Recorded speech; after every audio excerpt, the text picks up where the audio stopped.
Okay, so about 25 minutes have passed. That's why the clouds are different now. I just ran out of space on my phone. I had to go upload the first part and then delete it so I had more space for part 2. So when that hornet jumped on my arm, I'll just quickly finish that little aside point I made when it interrupted me. It jumped on my left arm, and then I kind of flicked it off my arm, and then it caught over here and it went around the side of the table. And last I saw it here just before I went into my cabin to upload the first part. And just a quick side note, if you just have the energy that you're not afraid and that you're not going to hurt it, animals are very sensitive to people's energy and intentions, and they pick up on these things. So even if it's quite a dangerous animal, if you're just relaxed like that, they won't harm you. I call this is one application of what I call street shamanism, which is something I'd like to teach in the future. They're really simple little consciousness hacks. It's kind of like low-level magic, but it's not really, because it's just understanding how energy and consciousness works. But as a fun extension of this, once I was in a hammock actually in Australia when I was at this yoga, spirituality, philosophy retreat centre in northern New South Wales in late 2016 through the whole of 2017, so about 5 years ago. And I was lying in a hammock reading a book in a remote part of this farm property, and I had these 2 enormous eastern brown snakes come past me, and they're really big. They were about 70 to 80 centimeters long, like over 2 feet long, and they're a deadly poisonous snake. They're extremely dangerous. But I knew this was how it worked, and they came straight towards me.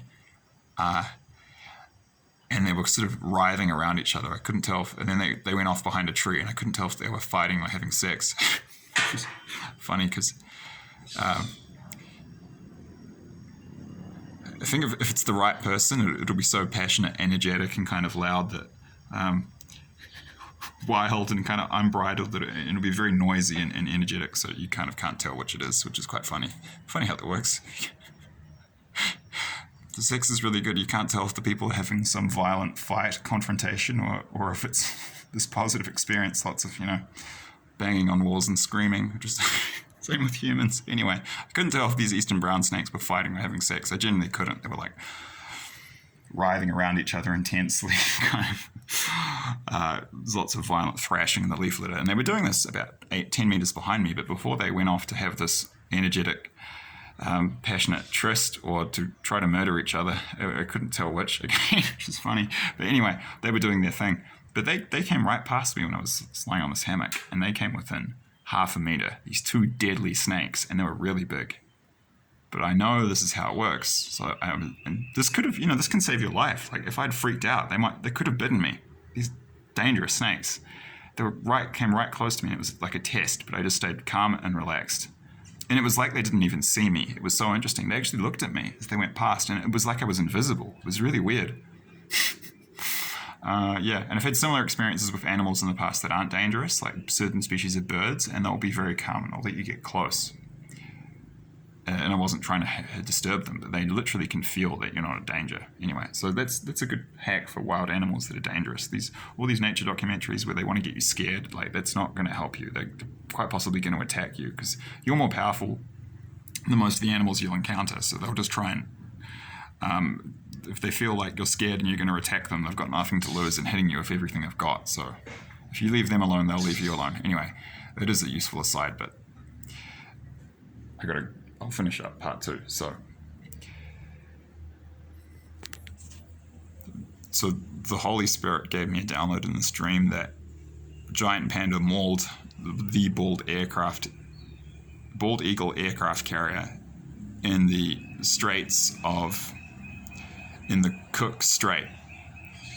That Cook Strait is another code word. Check the box below. I'm being very cautious and conservative with the code words because I don't want to have to upload this 1,000 times like I said before. And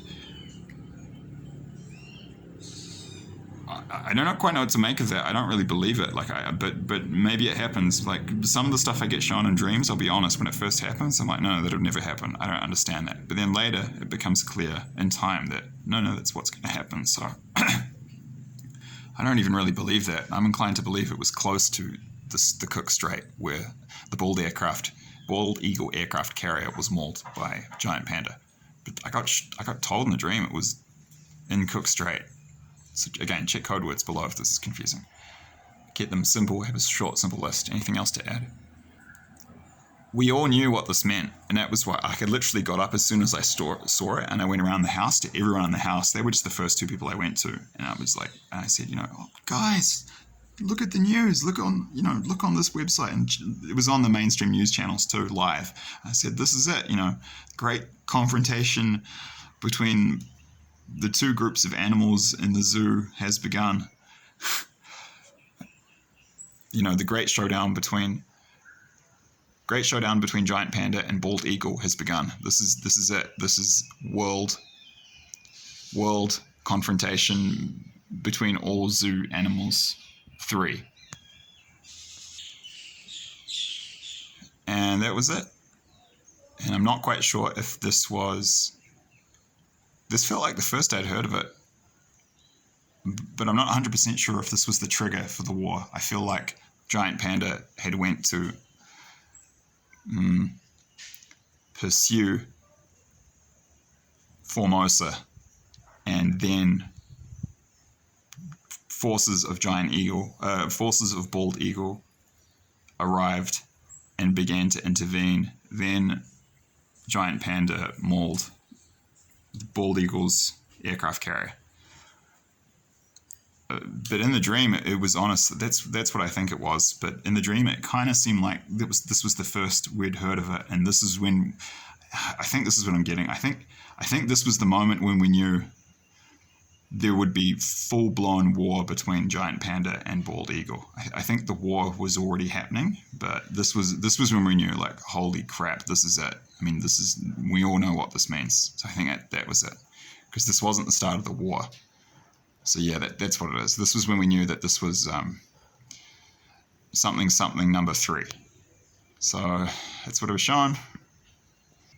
I'll do a video for this soon, but the Holy Spirit recently gave me a dream where I was told that China is still...